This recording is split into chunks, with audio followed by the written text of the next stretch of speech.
मुहर्रम को लेकर जीयनपुर कोतवाली में शांति कमेटी की बैठक आयोजित।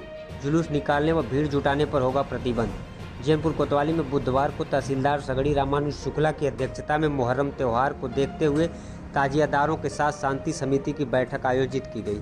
बैठक के दौरान तहसीलदार ने कहा कि हर हाल में गाइडलाइंस का पालन सख्ती से कराया जाएगा।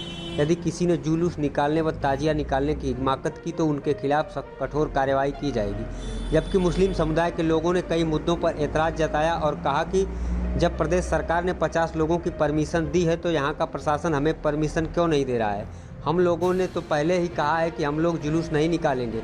अन्य त्योहारों में भीड़ हो रही है, सिर्फ हमें ही टारगेट क्यों किया जा रहा है, जबकि हम 5 लोग मिलकर ताजिया निकालकर दफन करने की इजाज़त मांग रहे हैं। वहीं कोतवाल जितेंद्र कुमार सिंह ने कहा कि सरकार द्वारा बनाए गए समस्त नियमों और गाइडलाइंस का पालन प्रत्येक व्यक्ति को कड़ाई से करना होगा। जो व्यक्ति गाइडलाइंस का पालन नहीं करेगा उसके खिलाफ कठोर कार्रवाई की जाएगी। किसी भी दशा में सार्वजनिक स्थानों पर भीड़ इकट्ठा नहीं होगी और न ही जुलूस निकाले जाएंगे।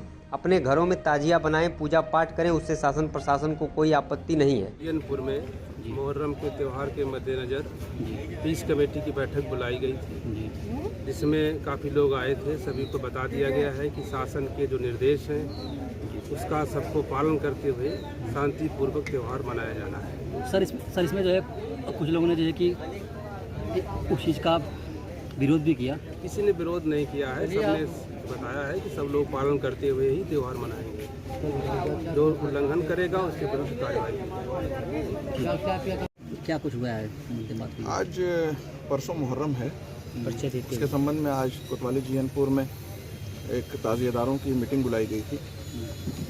इंस्पेक्टर जीयनपुर ने और तहसीलदार साहब उस मीटिंग में भाग लिए। उन्होंने शासन की गाइडलाइन को पढ़ के बताया कि शासन की गाइडलाइन ये है कि सार्वजनिक जगह पे ताज़िया नहीं रखा जाएगा और कोई भी जुलूस और ताज़िया नहीं निकलेगा और कहीं भी भीड़ एकत्रित धार्मिक स्थान पे नहीं होगी।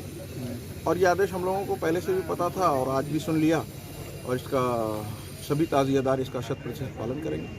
लेकिन आप लोगों की जो है कुछ मांगे थी, वो मांगे क्या? देखिए, मांगे तो हैं, ठीक है, अभी भी हैं मांगे, थी मांगे, और वो इनके स्तर की मांगे नहीं हैं। अब वो बड़े स्तर की मांगे हैं, उस पर डीएम साहब से बात हो या ऊपर लखनऊ में बात हो तो ही उसका हल निकल सकता है। इन्होंने ये एक लाइन में स्पष्ट कर दिया कि भाई जो आज हमारे पास गाइडलाइन आई है हम उसको अनुपालन कराएंगे, तो ठीक है हमने। और इन्होंने ये भी बात कही कि 2020 में जिस तरह से मुहर्रम हुआ था उस तरह से आपको करना है, तो हम उसी तरह से करेंगे। लेकिन आप लोग कुछ जो बोल रहे थे कि 5 लोग को लेकर करना है। हाँ, देखिए ऐसा है कि ये ताज़िया जो है ये जब 9 मुहर्रम की रात में स्थापित किया जाता है तो इसको 10 मुहर्रम को इसको दफन किया जाता है। ताज़िया को हम लोग कंसीडर करते हैं एक मैयत के हिसाब से। जब हमारे घर में अगर मैयत हो जाती है तो उसको ले जाके हम लोग कब्रिस्तान में दफन करते हैं।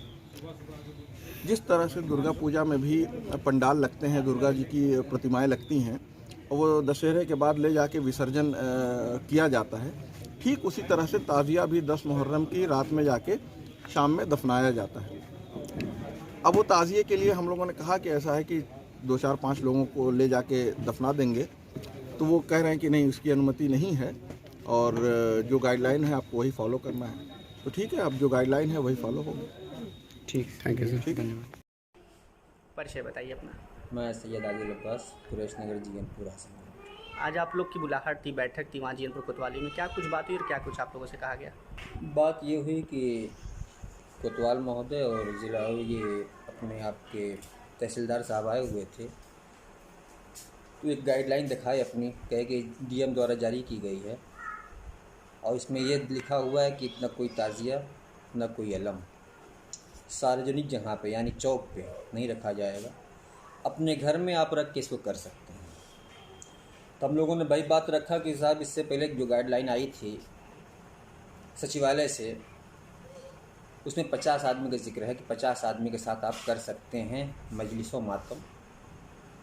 तो उन्होंने कहा कि ऐसा है कि ये डीएम की गाइडलाइन है और हम डीएम के अधीन हैं, इसलिए हम इसको मानेंगे, उससे हमसे नहीं मतलब। अब आप लोग क्या करेंगे? हम लोग अब क्या कर सकते हैं, हम लोग को तो गाइडलाइन के आधार पे चलना है। वहाँ से साफ हम लोग को निर्देश मिला है कि अगर आप गाइडलाइन से हटे तो पुलिस अपना काम करेगी, शासन अपना काम करेगा और अब मुकदमा लिखेंगे सिर्फ। यानी उनके आदेशों का पालन किया उनके आदेशों का पालन करना पड़ेगा।